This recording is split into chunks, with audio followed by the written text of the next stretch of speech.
Debe haber una labor educacional permanente, primero para que el país no vuelva a caer en los extremos increíbles de sadismo, de genocidio, no solamente de que fue víctima en la última etapa a que se refiere este libro de la violencia en Colombia, sino todo el siglo pasado. Las nuevas generaciones deben conocer la historia de Colombia, en toda su crudeza, en toda su realidad. Y yo creo que una de las causas fundamentales precisamente de que los ciclos de violencia se repitan es precisamente el desconocimiento de toda la tragedia que ellos han traído de tiempo atrás. Además, en el momento actual... In the middle of South America lies a nation shaped by resilience and a conflict that has lasted more than half a century. The Colombian conflict, beginning in 1964, stands as one of the longest internal wars of the modern era. But its origins go way further back into a past marked by inequality, poverty, and political exclusion. To understand this conflict is to understand its chain reaction, one event knocking into the next, showing global patterns and revolution and reform that have shaped societies since the Industrial Revolution.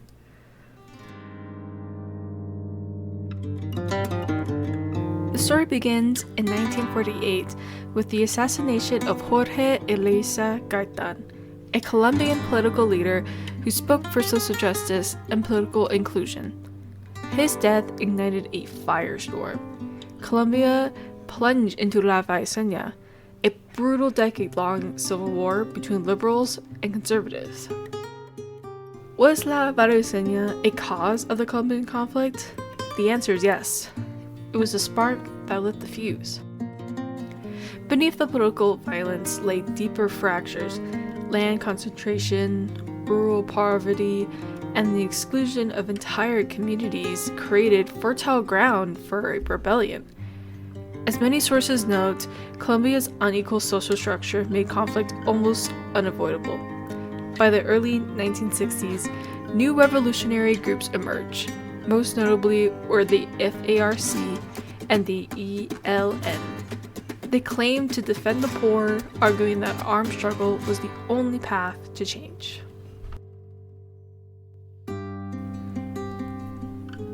In places like Ajipio and Calca, FARC, aka FARC, messages described communities defending themselves against state aggression. International observers also took notice. U.S. intelligence in the 1980s identified these Guerrilla groups as ideological-driven movements, revolutionary at their core, funded increasingly by the growing drug trade. Ideologically and illicit economies intertwined, escalating the conflict into something far more complex than a simple rebellion.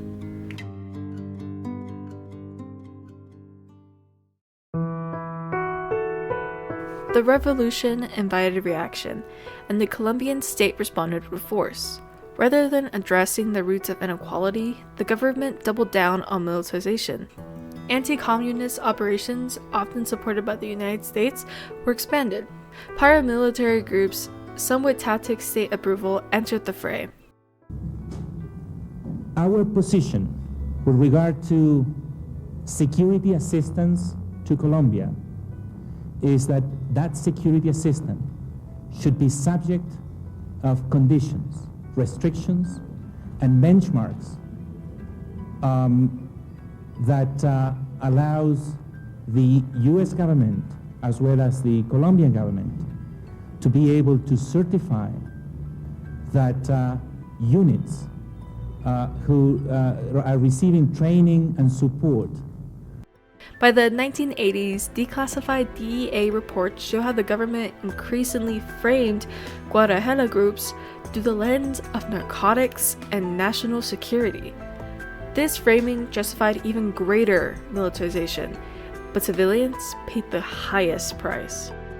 Communities found themselves trapped between guerrillas, paramilitaries, and the army.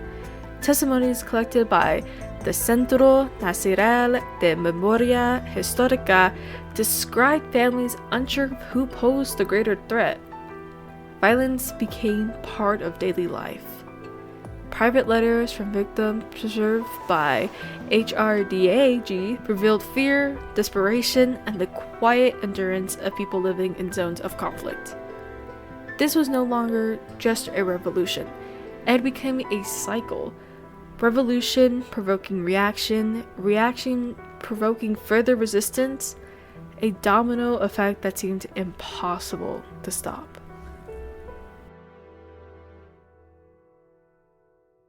It's a landmark deal that is supposed to end a bloody conflict that has gone on for generations. Leaders of the Revolutionary Armed Forces of Colombia, or FARC, are holding talks about a peace agreement with the country's government. If all goes according to plan, that peace deal will be signed next week. After more than 50 years of war, Colombia reached a turning point. In 2016, the government and the FARC signed a historical peace accord.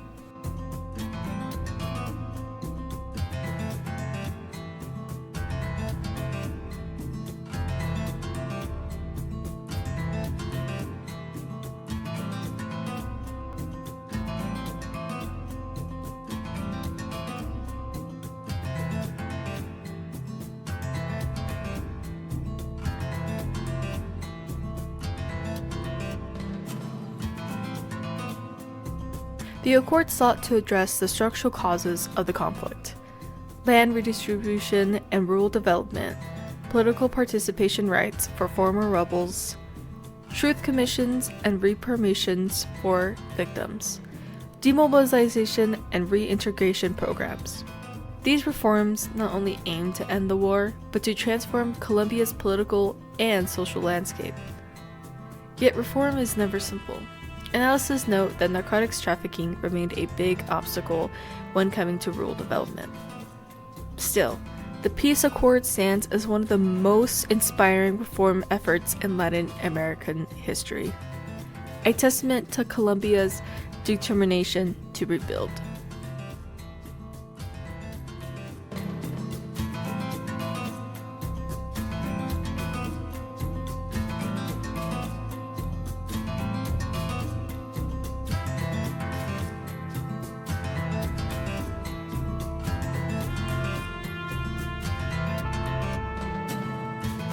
This is something millions of Colombians thought they would never see. A president of Colombia sitting down with the rebel chief of the FARC to sign a peace deal. But this afternoon, it happened.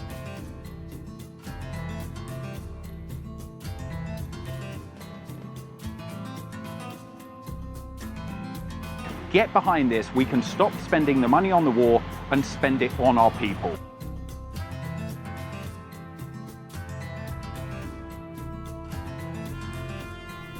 The Colombian conflict is not a single story, but a chain of interconnected events, a revolution, reaction, and a reform of each shaping the other. Colombia's history reflects a global pattern. When inequality and exclusion persist, societies respond, sometimes through turmoil, sometimes through transformation. The conflict may have been Colombian, but its lessons are universal. It reminds us that revolutions do not emerge from nowhere, reactions do not occur in isolation, and reforms, though difficult, remain the most powerful tools for breaking cycles of violence.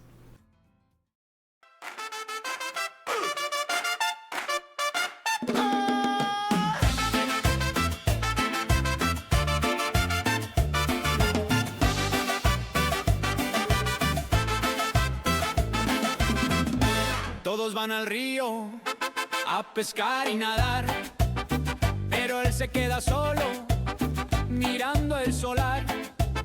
Cuando hay baile en la plaza, todos a bailar, pero él se sienta quieto y se pone a pensar.